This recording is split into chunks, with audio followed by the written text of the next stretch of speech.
Hello guys, this is Shahidin Afridi and guys today we are going to discuss about the new topic Rutherford atomic model। दोस्तों आज का हमारा topic है class 9 chemistry के chapter number 2 का structure of an atom. Topic है Rutherford atomic model. दोस्तों आज हम दूसरा एटॉमिक मॉडल हम पढ़ रहे हैं जिसका नाम है रदरफोर्ड एटॉमिक मॉडल। उससे पहले जॉन डाल्टन का जो मॉडल था वो हमने स्टडी किया था, डिस्क्रिप्शन में लिंक मौजूद है, वहाँ जाकर आप देख सकते हैं। तो आज हम डिस्कस करने वाले हैं Rutherford atomic model. Rutherford atomic model, जो रदरफोर्ड नामी साइंसदान ने जो मॉडल पेश किया था एटम के बारे में, जो कंसेप्ट दिया था, जो मॉडल पेश किया, उन मॉडल को हम कहते हैं रदरफोर्ड एटॉमिक मॉडल।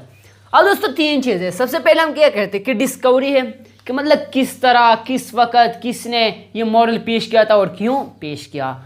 अब दूसरे एपरेटस के जो चीज़ें उन्होंने यूज़ किए थे उस एक्सपेरिमेंट में वो हम समझेंगे, और फिर जो एक्सपेरिमेंट है उन्होंने किस तरह किया, मतलब किस तरह उन्होंने जो एक्सपेरिमेंट परफॉर्म किया था वो हम स्टडी करेंगे। तो सबसे पहला दोस्तों है डिस्कवरी। डिस्कवरी का मतलब है कि ये मॉडल किसने पेश किया था, कब पेश हुआ था। सो इसके लिए हम कहते हैं कि सर रदरफोर्ड ने 1911 में एक मॉडल पेश किया जो कि on the base of atom के बारे में जो कंसेप्ट दिया रदरफोर्ड ने 1911 में, रदरफोर्ड एटॉमिक मॉडल।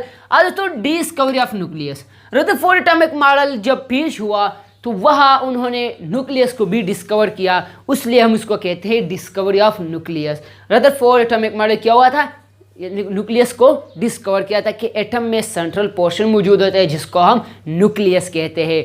तो दोस्तों अब हम चलते हैं एपरेटस की जो चीज़ उन्होंने यूज़ किए थे इस एक्सपेरिमेंट में, तो हम उस पर समझते हैं। सबसे पहले है दोस्तों पोलोनियम एलिमेंट। पोलोनियम एलिमेंट हमारे पास एक ऐसा एलिमेंट है जो कि रेडियो एक्टिव एलिमेंट है। अब दोस्तों रेडियो एक्टिव एलिमेंट क्या होते हैं? रेडियो एक्टिव एलिमेंट वो होते हैं जिनसे एक्यूरेटली क्या होते हैं, रेडिएशन होता है, मतलब कंटिन्यूस रेडिएशन जो होता है उन एटम्स को हम कहते हैं रेडियो एक्टिव एलिमेंट। और पोलोनियम हमारे पास एक रेडियो एक्टिव एलिमेंट है जिससे और रेडिएशन होता है। अब गोल्ड फॉइल मतलब सोने का एक छोटा टुकड़ा यूज़ किया था और जिसको लेंथ होता है वो 0.0004 सेंटीमीटर टू 0.0005 सेंटीमीटर, इसका क्या था, वो लेंथ था।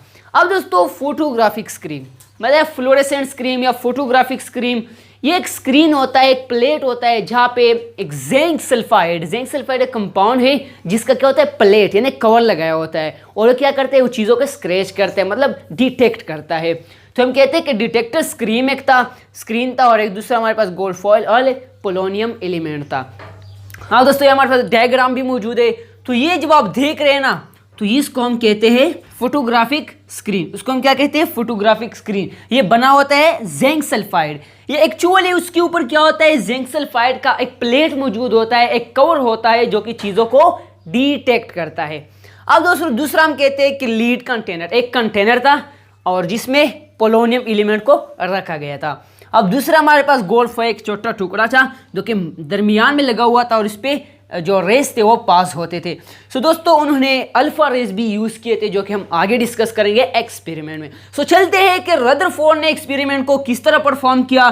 सो सबसे पहला दोस्तों experiment he use alpha rays for their experiment. उन्होंने अपने एक्सपेरिमेंट के लिए अल्फा रेस को यूज़ किया। दोस्तों अल्फा रेस क्या है? अल्फा रेस हमारे पास with a particle with a double positive charge, वो पार्टिकल जिन पे डबल पॉजिटिव चार्ज होता है। अब क्या हो सकता है, फॉर एग्जांपल अगर हमारे पास हेलियम है, हेलियम का एटॉमिक नंबर कितना है, वो +2 है, यानी वो कितना करता है कि वो 2 इलेक्ट्रॉन को लूज कर सकता है। तो दोस्तों helium is belong to a noble gases, एक नोबल गैस है जो कि उसका जो मतलब वो किसी के साथ रिएक्शन नहीं करता है, लेकिन पेड़ भी जब भी उससे इलेक्ट्रॉन को रिमूव किया जाता है तो इससे alpha rays in the form of alpha rays उससे क्या होता है, इलेक्ट्रॉन को रिमूव किया जाता है।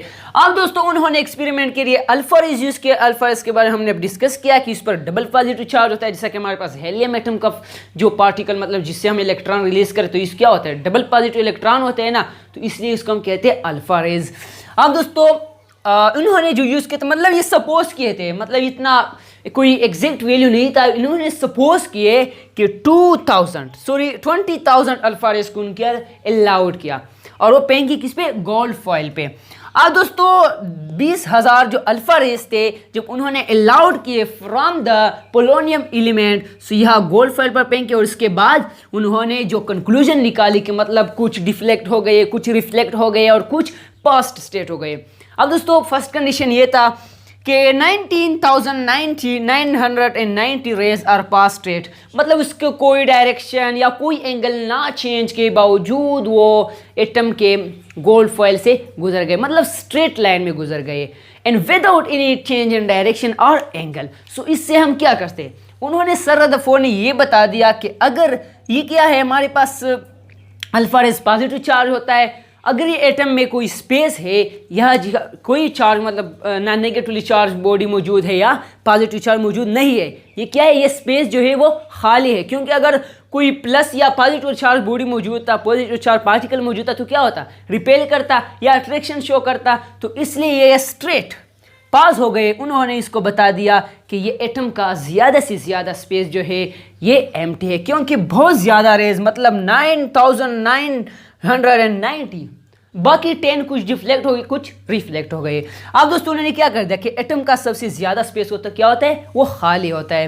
अब दोस्तों दूसरा हम कहते हैं कि 8 rays deflected with a smaller angle, 8 ऐसे रेज थे जो कि डिफ्लेक्ट हो गए। अब कहें ना कि फॉर एग्जाम्पल हमारे पास यह एक एटम है ना, ये हमारे पास एक एटम है, जब ये रेज आ जाते थे यहाँ पे तो अब क्या होता है, अल्फा हमारे पास कितना होता है कि मतलब डबल पॉजिटिव चार्ज होता है ना अल्फा पे। तो दोस्तों अल्फा पे डबल पॉजिटिव चार्ज होता है, ठीक है, हम कहते हैं +2, ओके +2। सो यह क्या है, सेंटर में न्यूक्लियस मौजूद है ना, जो कि हम आगे भी डिस्कस करेंगे। तो दोस्तों जब भी यह आ जाए तो ये इलेक्ट्रॉन क्या होता है, इसके एटम के सराउंडेड में होता है, मतलब न्यूक्लियस के सराउंड में होता है, तो ये क्या होता है, इस तरह डिफ्लेक्ट होगा, मतलब इसकी तरफ अट्रैक्शन शो करता है।